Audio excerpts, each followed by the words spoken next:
Sabine Wren, a character we're introduced to in Rebels and a very interesting contrast to the rest of the crew. Young, rebellious, and a Mandalorian, but not like one we've seen before. And Ahsoka might be headed even deeper into that direction. And we know even more about what could be the most exciting Star Wars project yet from this new interview. Welcome to Star Wars Uplink, your place for everything Star Wars gaming, the TV shows, and the movies. Let's jump in. Just you reconsider playing that message for him. Sabine is a very interesting character. She is. She's got quite the spunk. Yes. So there's something with Rebels. If you haven't seen Rebels as a show, highly recommend it, especially in preparation for Ahsoka. But just a little rundown. So we've got Ezra, who's this scrapper on the planet Lothal. Turns out he's a Force sensitive. Kanan Jarrus is also there. Turns out he's a Jedi, survivor of Order 66, and has become more of a smuggler of sorts. Yeah. Well, I mean, all Jedi are now hiding sort of thing, so yeah. Gotta find some ulterior ways of income in these trying times.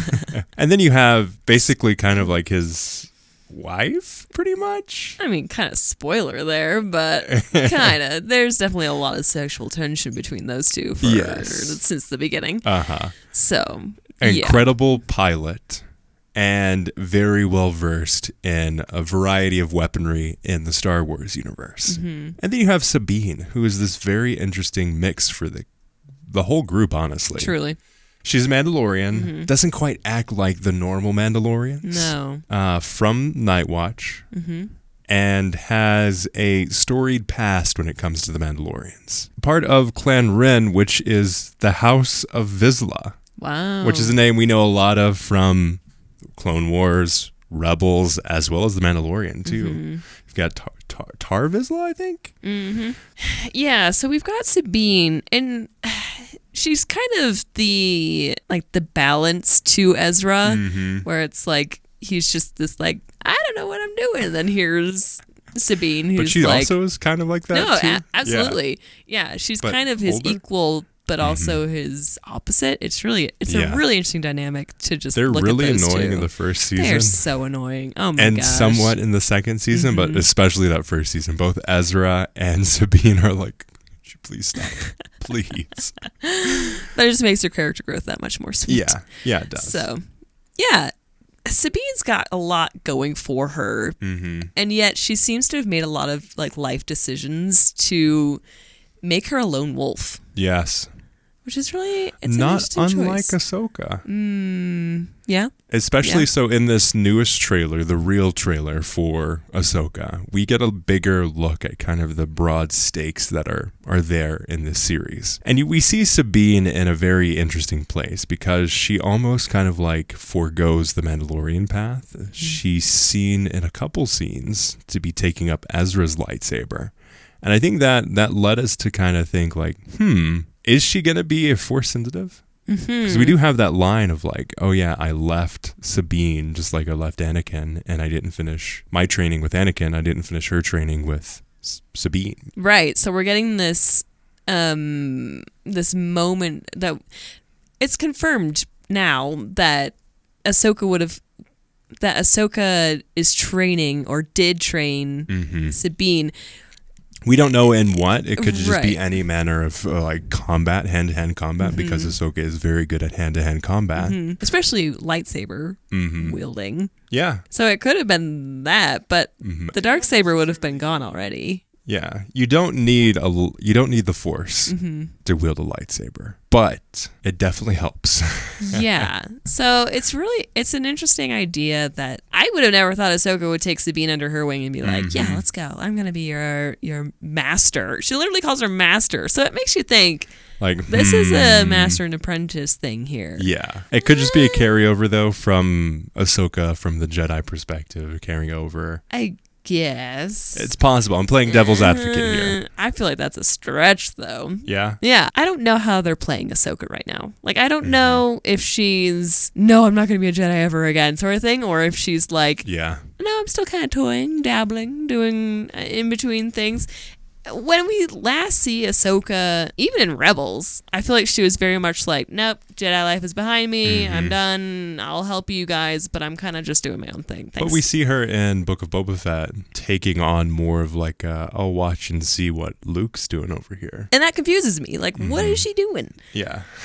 She's playing the field, seeing what she really like calls, like really what the Force really wants her to do, kind of. But if she's taken Sabine as an apprentice in the past, I guess she's kind of back on the Jedi wagon then. I think that's going to be the big question that we have in terms of Ahsoka the series is what place in her life are we at right now? Like, are we telling the story of her getting back into this idea, step away from like the establishment almost? Like, here's the Jedi. They are a failing society or a failing cult, or from whatever perspective that you want to have, they are failing. And they aren't adapting in ways that Ahsoka felt like they needed to adapt. And then you have the whole stuff through Rebels, continuing to be a part of the rebellion and continuing to grow that side of things. And then we don't know what the heck she was doing during the Death Star and all of that fun stuff. But ultimately, after all of this, first Death Star gets exploded, second Death Star gets exploded. We're after all of that. Ahsoka's in a very interesting place because she's going after Thrawn, who's trying to rebuild the Empire. He is the heir to the Empire. So good. What does this look like for her to be in this new perspective and to work with Hera and to work with Sabine and to try to find Ezra and try to stop Thrawn? That's a lot. That's a lot on your plate. And then you have like Mon Mothma, who is also trying to prepare for the war that is coming. You have Hera saying, I don't want a war to come. Let's stop this before it happens. Yeah, so clearly there's this big pickle of a situation. We're all just in this giant pickle jar here. Ugh, man. Like, shoo. There's a lot going on. And there's a lot that's so left unsaid. Going back to Sabine, though, I'm just gonna throw this out there. I think they're gonna give her Force powers. You think so? I think so. She's gonna be a late bloomer. Yeah, I'm not 100%. I'm like 90% sure they're gonna give her Force powers. I think it could be interesting, and we have Ezra's message to what we think is her specifically, saying, hey, as a Jedi, this is what you should do, and I expect you to take up that mantle. That's pretty clear. If we're theorizing here, if we're putting on our tinfoil hats and we're really saying, okay, what's going to happen here? We can look at these lines of what they're saying, but again, that could be misdirection from the trailer's perspective. Sure. But I think there's a lot leading us to say, hey, I think Sabine might be Force sensitive. And it might just be smaller. We see Finn in The Rise of Skywalker. Apparently he's Force sensitive as well. Yeah. But we don't know how much. Because there is a spectrum there. You can be somewhat Force sensitive. You can be strong in the Force, weak in the Force. You could just be heightened. You can just have like heightened reflexes and those kinds of things in the Force as well. But I wonder if some of that cultivation could be this like next level. I'm wondering what kind of repercussions this is going to have, especially when we go, like, if that is the case, what's it going to look like when we go back to Rebels after Ahsoka, you know? Like, how are we going to feel about her all through that out Rebels, knowing that apparently she's Force sensitive, but the whole time nothing ever comes of it. Well, I think there's some good, like, feedback on this of, like, there's a lot in favor of Sabine being Force sensitive, and then there's a lot that goes against it. I think the biggest thing is like, hey, Kanan was there, Ahsoka was there, Ezra was there. Why are they just now finding out that she's Force sensitive? Why is it just becoming a thing? We had 4 seasons of that show. Why would they do it now? Yeah. Why would it make sense for them to do it now? In a way, I hope they don't make her Force sensitive. I kind of would just like to see someone who can wield a lightsaber just go up against a Force sensitive Sith, I'm assuming. Yeah, they're definitely Force sensitive. The one dude that we see, he's a survivor of Order 66. I think he says that. So they're kind of like a not so friendly group of ex-Jedi? That's what I'm thinking. But we also see the Inquisitorius there. So whatever is left of the Inquisitorius after the fall of the Empire. Probably an offshoot of what Thrawn is up to. Yeah. If I'm theorizing here, I think that's going to be part of it. Or on the other hand, it could be just Thrawn has his own faction, and then there's this rogue group of dark Jedi, not necessarily Sith, not necessarily Jedi, but someone who, like Ahsoka, saw the fall of the Republic, saw the fall of the Clone Wars, saw the fall of the Jedi Council, the Jedi Order, and continuation of that through the Empire. Could just be extremely jaded and started his own sect, then brought a lot of the Inquisitors back after the fall of the Empire. Yeah. That could be something that's there, or I don't know, but I think there's definitely some interesting story beats that they could go on there. Mm-hmm. It's definitely all tying back to Thrawn, too. Mm-hmm. Everybody wants Thrawn. Where is Grand Admiral Thrawn? Everybody wants a piece of Thrawn. Do you think we'll see Zeb in this show? We already saw live action Zeb in Mando season 3. Mm-hmm. We're going to see more of the Resistance, I should say. New Republic. We've got to. Absolutely. Absolutely. It did take me a minute to think about, but yes, I do think we're going to see him.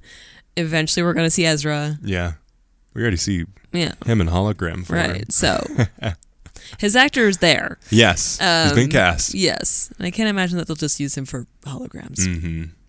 But I think tying off the Sabine stuff, do you, like, if you had to bet on it, would you say Sabine is Force sensitive? Knowing how they've been twisting and kind of fudging and just knowing how they've been telling Star Wars stories lately, I say yes. You think so? Yes. I'm going to go and say no.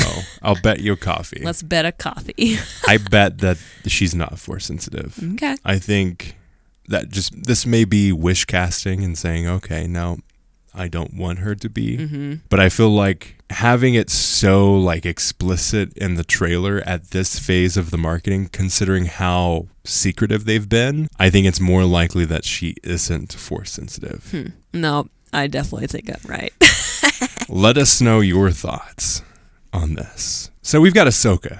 We're so pumped about Ahsoka. Yeah. We're about a month away from Ahsoka, and we still have a lot of questions about what is exactly going to be happening. But if we go to a different part of the galaxy, a different timeline, we do have some interesting stuff when it comes to Acolyte, or Star Wars The Acolyte. Yes. Leslie Headland has been making the rounds and has been saying a lot in terms of past interviews as well as new interviews when it comes to how many Jedi there are going to be in the show.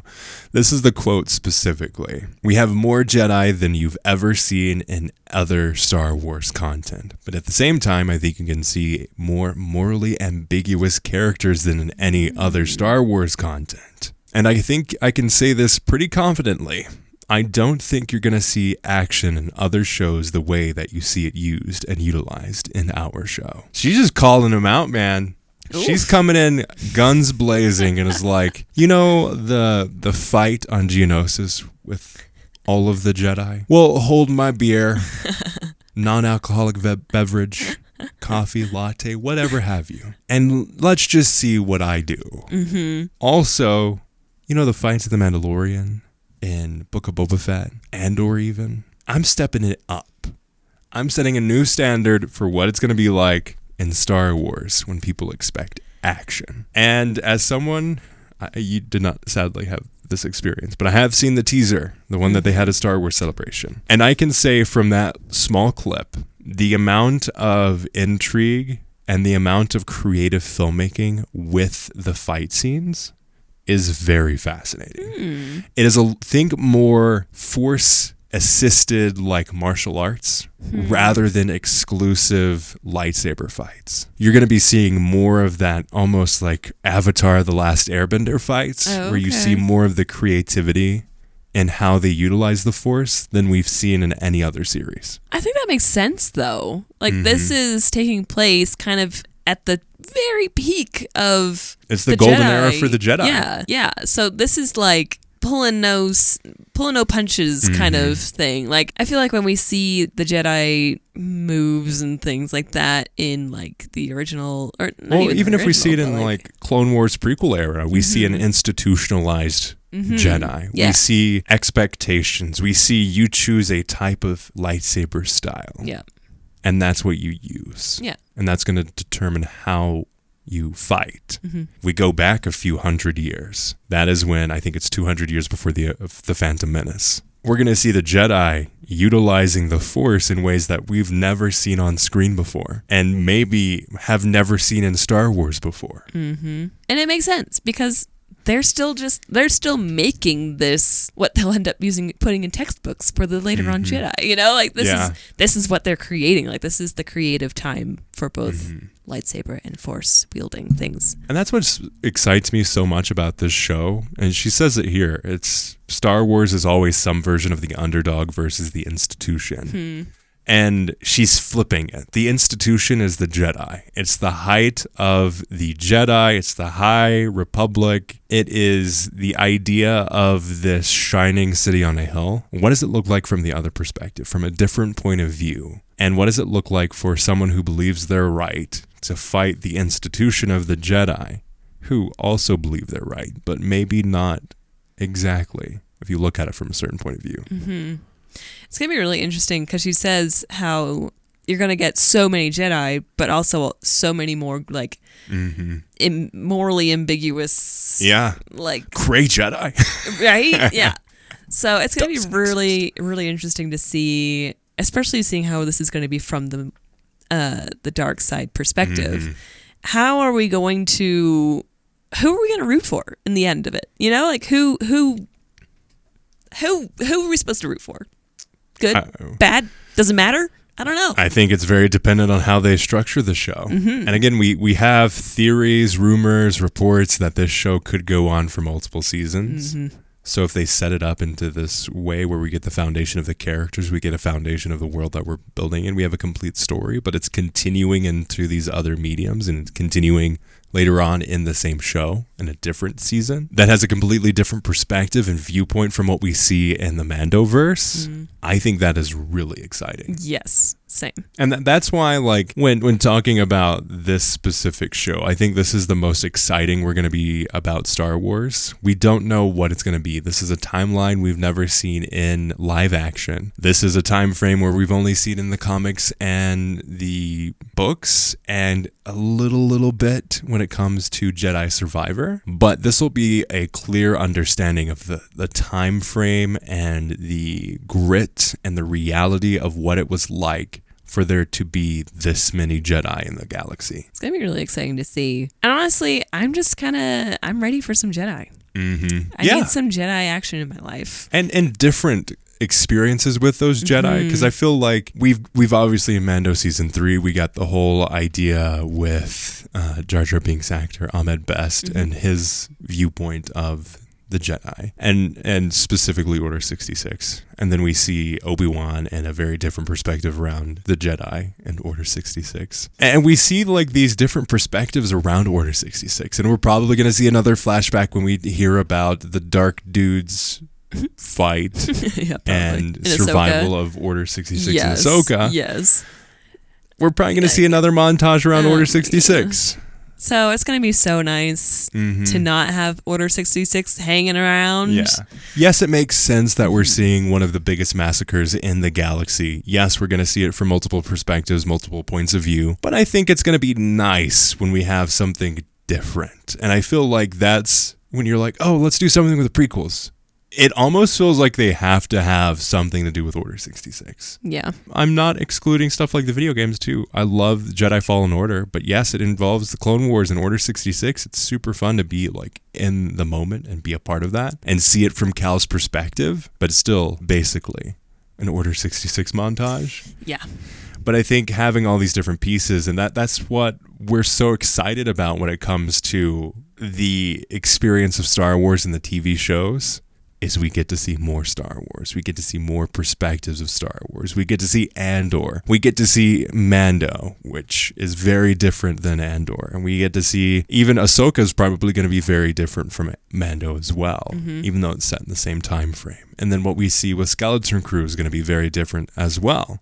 Yeah. So I think there's going to be a lot of these different perspectives that we're going to see in Star Wars. That is all going to fuel from people like Leslie Headland who have an idea, who are guided to the right time frame to tell unique stories and to tell something that they're interested to tell a story about. Leslie Headland wanted to she said, this is Kill Bill meets Frozen meets Star Wars from a dark side perspective. What does it look like for someone who is fearful, trying to identify their powers, what ends up being the dark side? And we see the Jedi in this very evil light that we've never seen before. I'm excited. I'm excited for some good Jedi action that we haven't seen. Avatar: The Last Airbender, heck yeah, bring it on. Especially when she's saying she's bringing a lot of inspiration from one of my favorite movies, Yojimbo, which is Akira Kurosawa and is horribly overlooked. When you're looking at Akira Kurosawa movies, you think of The Seven Samurai, and it's rightfully so. This movie's amazing. But when you look at like the impact that Yojimbo has had on action films, choreography, stunts in general, you can't beat the level of just creativity and storytelling that Yojimbo has in its story and its filmmaking. So I think I'm really excited to see some of that stuff get brought into. If you're going back to what inspired George Lucas and his perspective and flavor of the galaxy, and you're saying let's bring some dark side stuff to it, I'm there. I'm very excited. But let us know your thoughts in the comments below or contact uplinkpodcast.com. Listen to the podcast wherever you find podcasts. Check out our YouTube channel. As always, hey, thanks for listening, and may the Force be with you.